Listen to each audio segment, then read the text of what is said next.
Whoop toutes, comment il est? C'est Soukali et aujourd'hui on se retrouve pour une nouvelle vidéo. Alors oui, je sais, ça fait un moment qu'il n'y a pas eu de vidéo sur la chaîne, mais on revient aujourd'hui d'un nouveau pas, un nouveau décor, un nouveau générique. On se retrouve aujourd'hui pour parler d'une figurine qui a marqué beaucoup de fans lors de son annoncement, tout simplement parce qu'il s'agit non pas de la licence Dragon Ball Z, Super ou GT, mais Dragon Ball, les origines si je puis dire. Et on va parler donc d'un des tout premiers antagonistes, des tout premiers grands méchants que Sangoku a eu à affronter. Et je parle ici de la SH Figuarts Piccolo Daimao. C'est une figurine qui a l'air vachement sympa et on va ensemble voir ce qu'elle a à nous proposer niveau accessoires, articulation, design. Voilà, on va voir ce qui va pas. Et puis voilà, on va y aller tranquillement, hein. Allez, générique.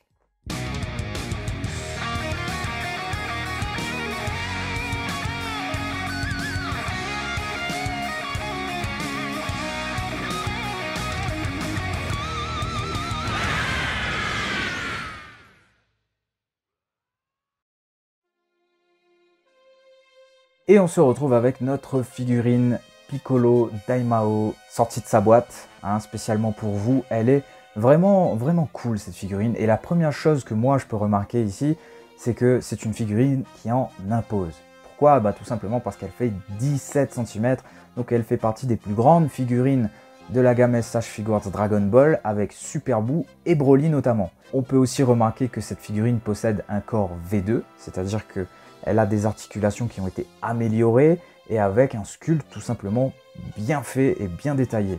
D'ailleurs, en parlant de détails, on va parler ici des plis du pantalon de Piccolo qui sont tout simplement de toute beauté et aussi des nervures forcément qu'il possède sur les bras, donc qui est propre à ce personnage, mais pas seulement. Moi, j'ai été très surpris aussi par le visage de cette figurine qui est tout simplement magnifique avec des rides et des plis, en fait des creux dans le visage qui fait vraiment ressortir ce côté maléfique et qui fait que cette figurine est vraiment fidèle au personnage de l'anime, mais surtout du manga. Toujours dans les détails, on va remarquer le logo qui se trouve au milieu de son torse, donc ce kanji qui est le kanji ma, qui veut dire démon. Pour la petite anecdote, hein, pour ceux qui veulent savoir, c'est cadeau, c'est cadeau. En ce qui concerne la couleur ici, voilà, pas de fioriture, on met des aplats de couleurs toutes simples.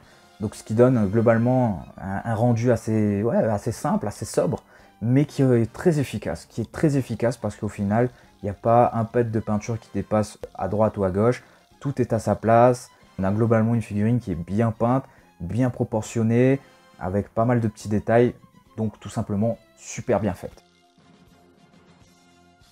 Passons maintenant aux accessoires. Et comme toute bonne SH Figuarts qui se respecte, cette figurine en possède pas mal. Notamment des paires de mains. Donc ici à l'écran vous avez les mains, la paire de mains ouverte, la paire de mains un peu crispée. On a une main, celle qui avait servi à transpercer, et puis la main qui pointe du doigt, qui sont toutes les deux des mains droites.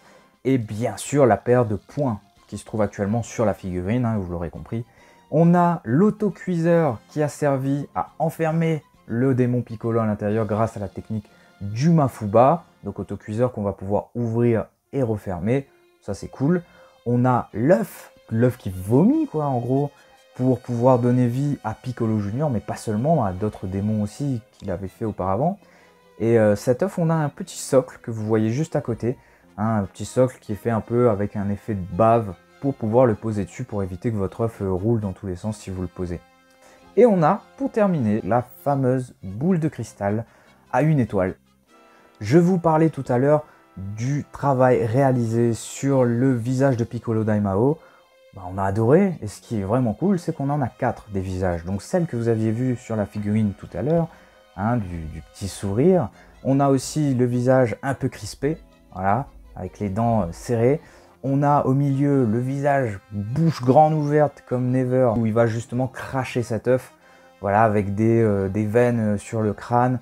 Donc ça c'est vraiment pas mal. Et on a le dernier visage quand Sangoku le transperce, donc voilà, avec les yeux grands ouverts, des veines dedans, voilà, là il morfle. Passons maintenant aux articulations. Alors c'est une figurine très bien articulée, avec une tête qui tourne à 360 degrés dans un sens comme dans l'autre. La petite nouveauté, et pas des moindres, que moi personnellement, c'est ce que je préfère, je pense, sur cette figurine, c'est au niveau des antennes. Elles sont elles aussi articulées, donc on peut les tourner toutes les deux à 360 degrés, mais on peut aussi les enlever, et c'est pareil pour chacune des têtes de Piccolo, donc ça c'est vraiment génial. On peut pencher la tête en avant et en arrière, et bien sûr sur les côtés aussi au niveau du cou. On peut relever les bras à 180 degrés grâce aux épaules. On peut bien sûr plier les coudes, les bras tournent sur eux-mêmes à 360 degrés. On peut aussi tourner le poignet et le plier dans un sens comme dans l'autre. Le torse se baisse assez légèrement en avant et vers l'arrière. Et ce torse, bien sûr, on va pouvoir le tourner à 360 degrés dans un sens comme dans l'autre sans aucun problème. Pour ce qui est des jambes, eh bien, le front kick se fait très aisément et monte assez haut. On peut bien sûr déplier le genou et le replier grâce à la double articulation qui se trouve à cet endroit-là. Niveau grand écart, eh bien, on est servi avec toujours ces articulations du corps V2 qui fonctionnent absolument très bien. Et puis, on peut tourner la cheville sur elle-même à 360 degrés. Quelques comparaisons maintenant afin de pouvoir évaluer la taille avec d'autres figurines. Et ici avec la SH Figuarts de Kame Sennin, ou Muten Roshi, comme vous voulez, ou Tortue Géniale encore une fois, toujours dans la gamme SH Figuarts, la SH Figuarts Kid Goku, donc vous voyez l'énorme différence qu'il y a entre les deux, qui donne un rendu très fidèle au manga, et puis vous avez la SH Figuarts de Bulma, donc dans sa tenue un peu de guerrière, parce qu'il y en a une autre, on en reparlera. Ici, Piccolo Daimao avec son homologue Piccolo Junior, toujours chez SH Figuarts. Et là, vous pouvez voir un peu la différence entre les corps V1 et les corps V2, au niveau notamment des genoux, etc. Donc voilà, il est beaucoup plus grand que son rejeton, si je puis dire ça comme ça.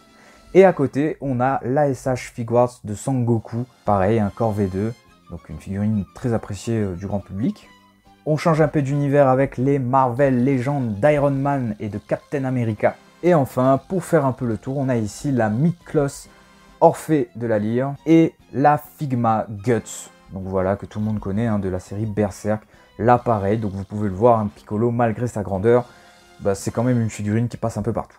Alors voilà les amis, moi ce que j'en dis, c'est que cette figurine, elle est tout simplement magnifique, très bien faite, bien proportionnée, avec des détails qui plaisent mais qui ont leur importance, une peinture sobre mais très efficace, des articulations solides et souples. Globalement une figurine qui n'a quasiment pas de défaut pour dire qu'elle n'en a pas, tout simplement, mais énormément de qualité. Moi je l'aime beaucoup cette figurine, et si toi t'as beaucoup aimé cette vidéo, je t'invite à lâcher un petit pouce bleu, ça fait plaisir, et à t'abonner à la chaîne, bien entendu, histoire de montrer ta passion, de faire monter un peu la chaîne et d'apporter ton soutien. Mais tu peux me trouver aussi sur les réseaux sociaux, Instagram, Facebook, tu tapes Soukali974, ça y est, c'est la classe internationale, ça franchement, c'est le top.